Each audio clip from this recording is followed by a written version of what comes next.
श्रीमहागणाधिपतये नमः। श्रीमहासरस्वत्यै नमः। श्रीगुरुभ्यो नमः। हरिः ओम्। वागर्थाविव सम्पृक्तौ वागर्थप्रतिपत्तये जगतः पितरौ वन्दे पार्वती परमेश्वरौ। పరమేశ్వరస్వరూపమైన శ్రీ శివమహాపురాణ పఠనమునకు నమస్కారం. ఇక ఈ వీడియోలో రుద్ర సంహితలోని సృష్టికాండములోని నారదునికి విష్ణు ఉపదేశం అనే ఘట్టం గురించి తెలుసుకుందాం. మునుపటి వీడియోలో తెలుసుకున్నట్లుగా నారదుడు రుద్రానుసంభూతునిద్దరిని శపించాడు కదా. ఏమనగా బ్రాహ్మణుని జన్మించి రాక్షస రూపాన్ని పొందడని శపించాడు కదా. అంతటితో రుద్రాంచుడిద్దరు ఇది శివేచ్ఛగా భావించి ఉదాసీనంగా రుద్రలోకానికి వెళ్ళిపోయారు కదా. ఈ ఘట్టంలో సూత మహాముని ఋషులతో ఇలా అంటున్నారు: మునులారా, ఈ విధంగా నారదు శివమాయమోహితుడై విష్ణువు యొక్క కవడబుద్ధిని గ్రహించి కోపంతో తగిన గుణపాఠం విష్ణుమూర్తికి చెప్పాలనే ఉద్దేశంతో విష్ణులోకానికి వెళ్ళాడు. వెళ్ళి విష్ణువుతో ఇలా నిందావచనాలు వెలిగాడు. అనగా విష్ణువుని ఇలా తిట్టడం మొదలుపెట్టాడు. ఓ హరి, నీవు కపటవి, విశ్వమోహనుడవు. అనగా ఓ హరి, నువ్వు బుద్ధి లేనివాడవు. నువ్వు విశ్వాన్నంతా మోహించాలని చూస్తుంటావు. వారిలో ఉత్సాహాన్ని సహించే గుణం నీలో లేదు. పక్కవారు ఆనందంగా ఉంటే నువ్వు అస్సలు సహించలేవు. నువ్వు మాయావివి, నువ్వు మాయాతీతుడవు, మరణాశయుడు. నువ్వు పక్కవారి మరణాన్ని కోరుకుంటావు. పూర్వం మోహిని రూపంలో అసురులకు అమృతాన్ని దక్కకుండా చేశావు. అనగా క్షీరసాగర మథనంలో మోహిని రూపంలో అమృతం వస్తే ఆ మోహిని రూపంలో ఆ అమృతాన్ని అసురులకు అందకుండా చేశావు. నువ్వే కావాలనే చేశావు. అలాగే క్షీరసాగర మథన సమయంలో కాలకూటాన్ని నీలకంఠుడు భక్షించకుండా ఉంటే నీ పీడ లోకానికి విరగడై ఉండేది. అనగా క్షీరసాగర మథనంలోనే కాలకూటాన్ని నీలకంఠుడు అనగా శివుడు భుజించకుండా ఉంటే నీ పీడ ఈ లోకానికి ఇప్పుడు ఉండేది కాదు. అంతేకాదు, ఆయన నిన్ను స్వతంత్రునిగా నియమించాడు కదా. ఇప్పుడైనా నన్ను పరిహాసపాత్రుని చేశావు. నువ్వు నీకు ఇది తగిన పని కాదు.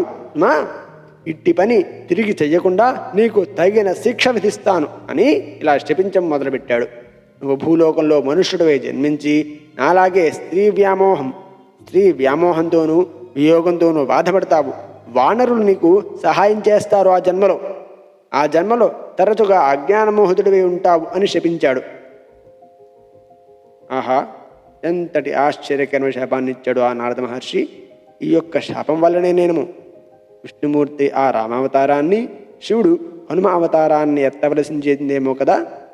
అంతా శివేచ్ఛయే. ఇక ఈ ఘట్టానికి వస్తే విష్ణువు పుట్టగలేని శివమాయను ప్రశంసించి నారదుని శాపాన్ని రాగద్వేషాలు లేకుండా స్వీకరించాడు. అనగా శివాజ్ఞ లేనిదే చేమైనా కుట్టదు అంటారు కదా. అలాగే ఈ శాపం కూడా శివాజ్ఞగా భావించి ఎటువంటి రాగద్వేషాలు లేకుండా ఆ శాపాన్ని స్వీకరించాడు ఆ మహావిష్ణువు. వెంటనే శివమాయ తొలగింది. నారదుడు ఎప్పటిలాగే తిరిగి జ్ఞానమూర్తి అయ్యాడు. జ్ఞానోదయం కాగానే పూర్వాగాదంతా గుర్తుకు వచ్చింది. పశ్చాత్తాపడ్డాడు. తనను తాను నిందించుకున్నాడు. శివమాయను ప్రశంసించాడు. విష్ణు పాదాలపై పడి ఇలా అంటున్నాడు: హే ప్రభు, దుర్బుద్ధితో దుష్టవచనాలు పలికాను కదా. పైగా నిన్ను శపించాను కదా. నాకు నరకం నిశ్చయమే కదా. కానీ నేను నీకు దాస్తుని కదా స్వామి. ఆ నరకాన్ని తప్పించుకునే ఒక ఉపాయం చెప్పండి అయ్యా అని ప్రాధేయపడ్డాడు. అంతా విష్ణువు నారదుని పైకి లేపి శిరస్సు నిమిరి కరుణతో ఇలా అంటున్నాడు: ఓ వత్స, దుఃఖింపకు. నువ్వు నా భక్తులలో శ్రేష్ఠుడవు, నాకు ఇష్టమైన వాడవు. నీకు నరకం వెళ్ళడం కుదరదు. శివుడు నీకు సర్వమంగళాలను అనుగ్రహిస్తాడు. అంతా శివేచ్ఛయే. ఆయనయే పరబ్రహ్మ, పరమాత్మ, సచ్చిదానంద స్వరూపుడు. ఆయనే త్రిమూర్తుల రూపంలో ఉంటాడు. ఆయన సర్వసాక్షి.